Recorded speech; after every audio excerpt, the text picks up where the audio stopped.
Hey y'all, for those of you that don't know, we do memberships over at 10pindoctors.com. And here, this video, I'm going to show you 4 winners as members that got to win these specific things. We gave away 3 different Bolify jerseys, a $100 coupon to Bolify for jerseys, and then also a bowl and ball of choice. So that's 4 different prizes that our members get just for being a member. So if you're not a member over at 10pindoctors.com, you're missing out. Now, that is the premium membership, of course, not just the free membership. You got to be a premium member. And plus, you get discounts on all ththese things, like all the release trainers and all that stuff. You get discounts. It pays to be a member. Plus, you get all the knowledge base and everything else over there. You need to go be a member at 10pindoctors.com. I mean, even if you just want to support us, help us out, because we really don't make much money doing the YouTube thing and all that stuff. We don't make a ton of money doing that. But to support us, that's why we make products, and that's why we have the website and all that stuff. So that's how we make our living. So if you can support us in these ways, definitely appreciate it. But here's your winners. Go ahead and watch this.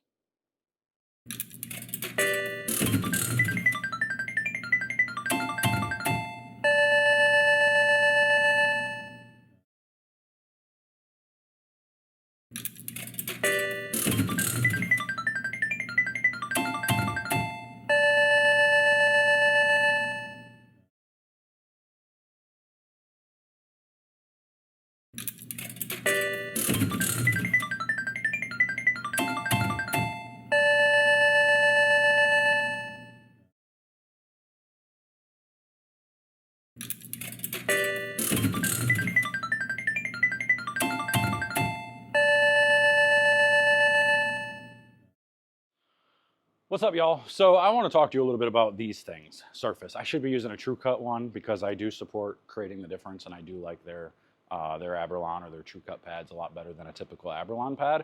I just don't have any fresh ones left, so Ron, sorry. Just pretend. Like maybe I'll lay it over, make it look like a True Cut pad. I don't know. Pretend this is a True Cut pad because that's what I would normally be using. But we're going to change the surface of the Big Bite. I've got a Big Bite out here, Rattler. And I want to show the difference between what a ball does before surface and then adding surface to it afterwards. So if I throw a shot with my Big Bite, and the reason I'm doing it with the Big Bite is because I just did the review on this ball, and it was surprisingly clean and smooth. So if I'm standing on 25 and I throw this shot here with just normal release,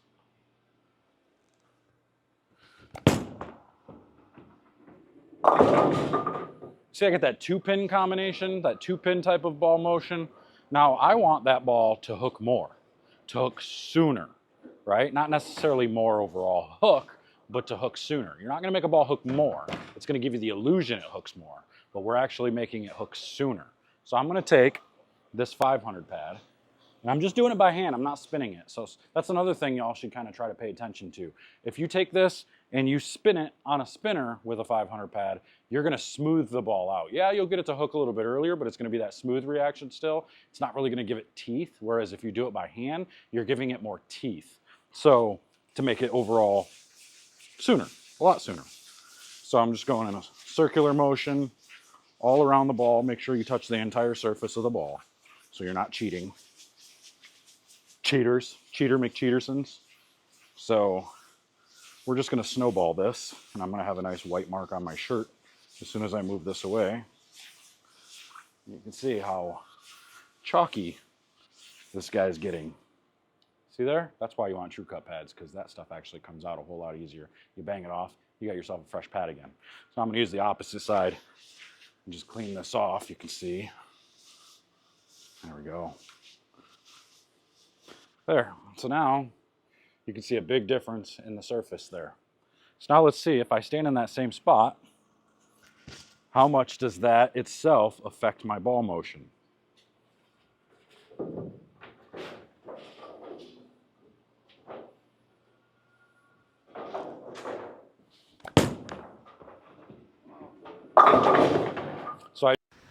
So I slowed this down so that way you guys could compare this shot to the first shot. And I could lay them over for you and you'd see they're almost identical. The only difference you're seeing is the one with surface actually hooks earlier, so it doesn't have the opportunity to get as far right as the first one, as this one does. So you got to watch. It looks like a different shot, but it's not. Just go from leaving a 2-pin combination to leaving a 4-pin. So it makes it that much sooner that you can see a difference just with your naked eye. Now, if I just change the layout of this ball, like let's just say I take it and I do a 4-inch pin instead of the 4.5-inch pin or whatever, and I just make some kind of dramatic difference layout-wise, you're probably not going to see much of a difference. You might see it be a little bit quicker. Maybe I flat 10 instead of 2-pin, you know, which is still not right, which still needs to hook sooner. You're not going to get the ball to do, all you're doing then by changing the layout is making the ball respond differently to the friction. It's not making it hook sooner, it's responding differently. So it's responding maybe a little bit quicker, a little bit sharper off of the friction, which gives you the illusion it's hooking more, but it's really not. If you lay it over on top of each other, one shot on the top of the other one, you'll see it heads in the exact same path. Once it hits friction, then you can kind of see this separation. Then you can see the ball try to get offline just a little bit more, but it's still doing it in the same spot. It's just doing it in either a quicker or slower motion. Whereas this, with the surface, you could see it with your own naked eye, you could see it just hooked way sooner than what it did before. So now we can make an adjustment off that. Let's just see what a typical 2-in-1 does and see if that gets us back in play to what we need.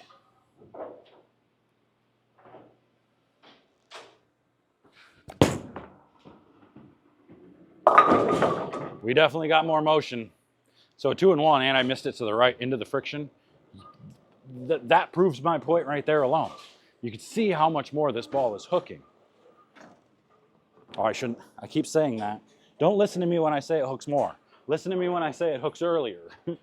Earlier is the key. All right, let me try that again and not throw it dead right like I did that time.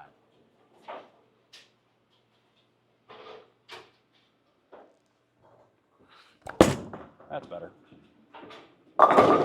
Yeah, so we got that switched out now. So now we put surface on it. I moved my feet a little to the left, and you would think, okay, maybe it might 2-pin again. No, it's still, because of the surface, picks up sooner and gets through the pins and still strikes and finds a way to get there. So the next time you're bowling and you're struggling with getting your ball to do the right thing, maybe you're going, like that's the problem that we see a lot of times, right? You see that flat 10, make a little bit of a move, and then it's a 4-pin. And you're like, oh, what do I do? Well, let's try to just get that flat 10 to hook a little bit sooner. So if you're in warm-ups, if you're in practice, whatever you are, put a little bit more surface on it. Just get it to hook a little bit sooner. Now, the caveat here is, you know, it could possibly be hooking too soon and using up its energy, and it's just rolling and it's getting forward too quick, losing all its rotation. And so that might be why. So you really got to pay attention. Is it either getting too far down the lane or is it hooking too soon? Like, because it could be both. 99 times out of 100, it's probably getting too far down the lane, especially with today's oils and the way the lanes are oiled and everything else. That's probably the issue. So the next time you go practice, go try that. Let's throw one more shot here.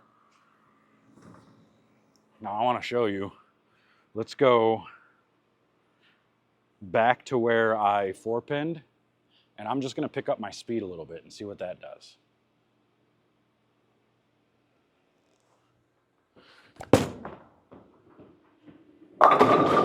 Yeah, so now it doesn't 4-pin, we get that switch strike again. To me, that doesn't look great. Like, this is already a smoother bowling ball, so I'm probably not going to be using that in this situation.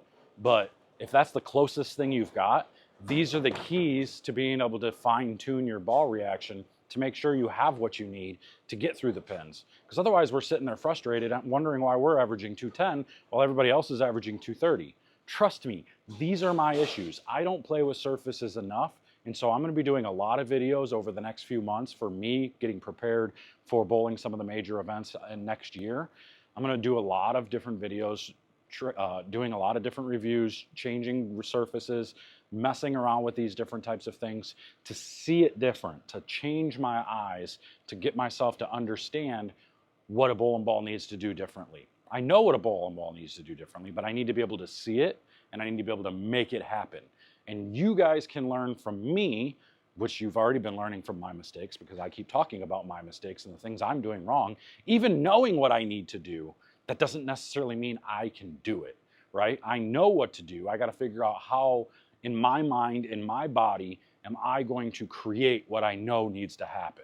That's where training and practice and all that comes into play. So you can have all the physical talent in the world. Like, I can throw the ball wherever I want, whenever I want, all the speed adjustments in the world. But if you don't know at what time you need to do specific things and you're doing them on command without any question, if you can't do that, you're in big, big trouble. And for me, even though I know these things, there's a lot of times I get myself in trouble because I second guess, or I try to do this instead of that, and now I'm way behind. I'm behind on moves, or whatever it may be. I should have changed balls. I should have done this. And instead, in hindsight, great, experience is cool and you're learning from it. Not putting enough time in on the lanes is what's causing you to not understand what you need to do. Me, I don't practice enough, not nearly enough. So come in December, I'm going to be practicing a lot between December and January, getting ready for the February events.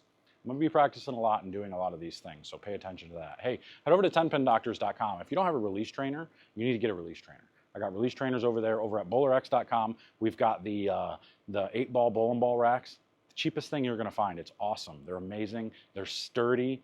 They come with the foam on top, so that way your bowling balls stay safe and protected from wood and plastic and all that stuff. So make sure to go order one of those over at bowlerx.com. They got the 8-ball bowling ball rack over there. I make those specialty and ship them out from my house to you. So go order one of those. The cheapest you're going to find, $69.99 over on the website. So order one. I'll ship it out. Head over to 10 Pin Doctors. Get your release trainers. We got the base out there now. Now there's a base, so you're not sitting it on the floor. It gets up 6.5, 7 inches off the ground. So now you can be in a good finishing position while practicing your release. So go get those things. I appreciate y'all's support. Make sure to hit that like, comment, and subscribe. And until next time, we'll see you guys later. They say bowling is a dying sport.